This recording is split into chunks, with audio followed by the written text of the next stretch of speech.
Clayface, as shown in the Harley Quinn animated show, provides a near-perfect example of an artist with a deep desire to succeed, yet a fundamental inability to evolve. Despite his enthusiasm and genuine passion for his craft, Clayface's tragic flaw lies not in his lack of effort, but in his unwillingness to grow.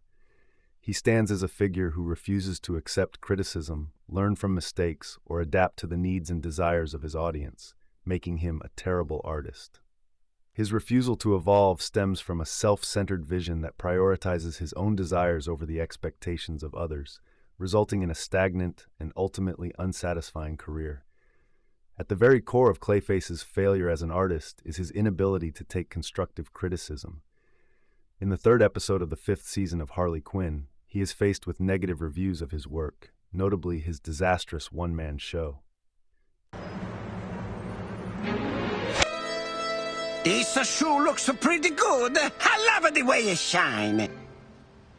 Didn't make the front page, I see. Mr. Face's wildly problematic adaptation of Pearl Harbor is as flawed as his Italian hate crime of an accent. But I must confront the topmost brass at the Daily Planet. Hey, what do you want? I demand a retraction. Good luck with that, bye.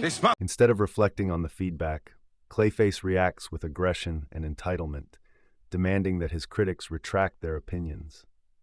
His response to unfavorable reviews is not one of introspection, but rather an attempt to bend reality to his will. When his show is criticized for its flaws, rather than using this to improve his performance, he chooses to silence the voices of dissent. This refusal to listen to others keeps him trapped in a cycle of poor performances and lackluster art. In any form of art, growth is fueled by the ability to learn from mistakes and adjust accordingly.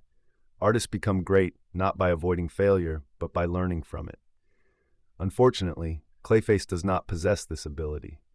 His ego, wrapped in layers of delusion and narcissism, blinds him to the reality that his art is not meeting the needs of his audience. He does not seek to improve or to adapt his craft for those who will experience it. Instead, he insists that the world bend to his vision.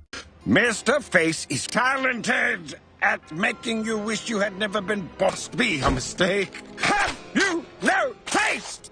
This is an attack on the theatre. Now to craft an unbiased review of my own one-man show.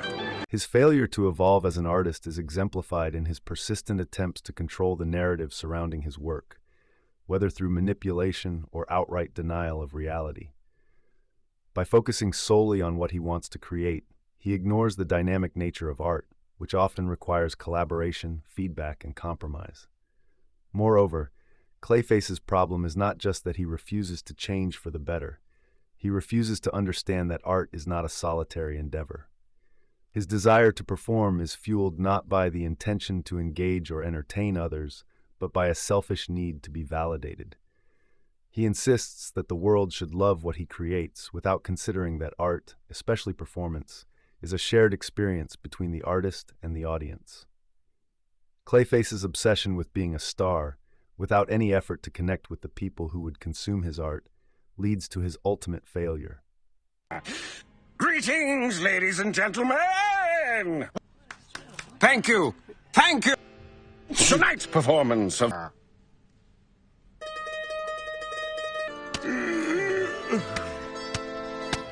Fuck off! I heard the play was terrible. Not worse than gout, but damn near. He creates for himself, and while this may be acceptable for personal expression, it is not sufficient when one seeks widespread appreciation. The artist must consider what the audience desires, not simply what they want to give them. Clayface's inability to acknowledge this fundamental aspect of art leads him to perform only for his own satisfaction, making him blind to the disconnect between himself and his potential audience. This lack of understanding that art is a two-way street is particularly evident in his interactions with Perry White, the editor of the Daily Planet. When he is told that his work is subpar, rather than accepting the criticism, Clayface goes to extreme lengths to manipulate the situation in his favor. He kidnaps Perry White and forces him to write a positive review, demonstrating his lack of respect for the artistic process. He does not accept that his work may not be good. He simply wants others to believe it is.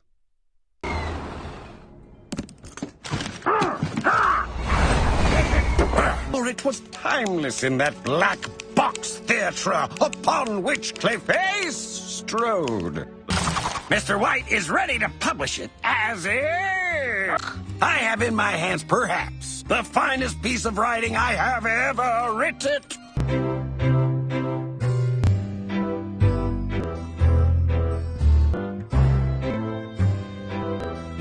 Then he decides to shape-shift into Perry White and even have fake stories about himself to be written.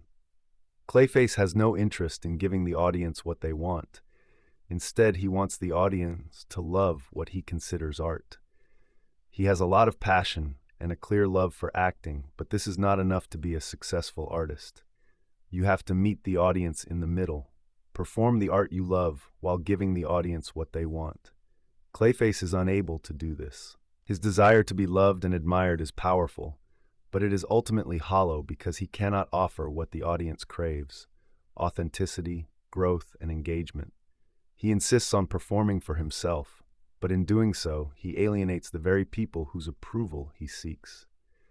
As long as he continues to create for his own ego rather than for the enrichment of those who experience his art, Clayface will remain a terrible artist, forever trapped in a cycle of self-delusion and artistic stagnation.